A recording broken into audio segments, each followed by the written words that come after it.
You're listening to Upcycling with Deb. I'm your host, Deb Colameta.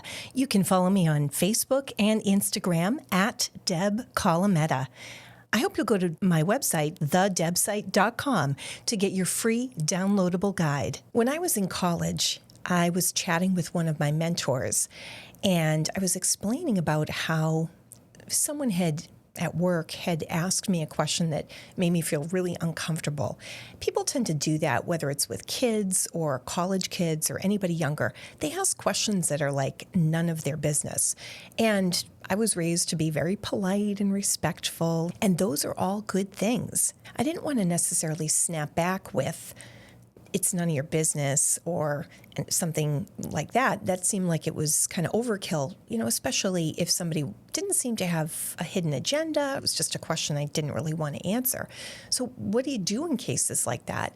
And my mentor, who was like a genius with wording and also being very direct, where sometimes I will dance around the topic because I don't want to hurt people's feelings.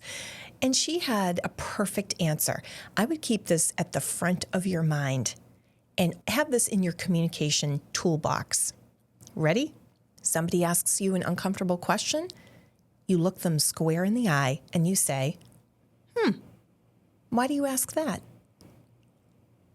And be quiet. That's it. 1, look them in the eye. 2, ask them, why do you ask that?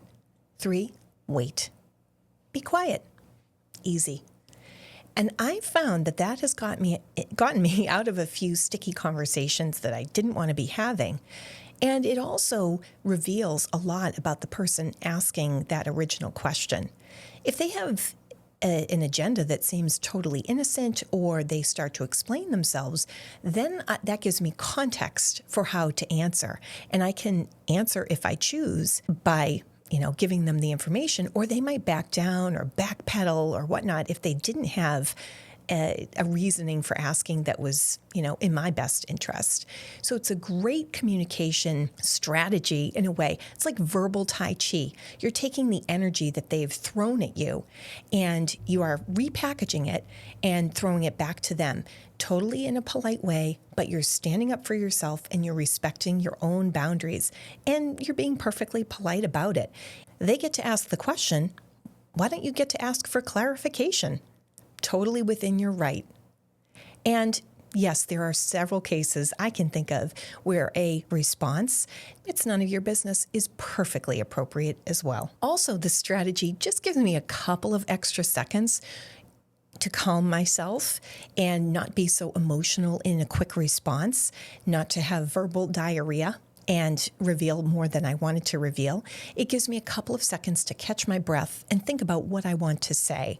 Also, if people think they have the right to ask the question, remember, you have the right not to answer it.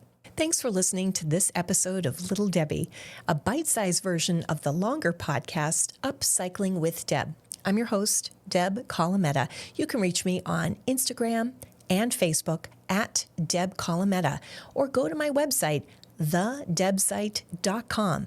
Get your free downloadable guide today.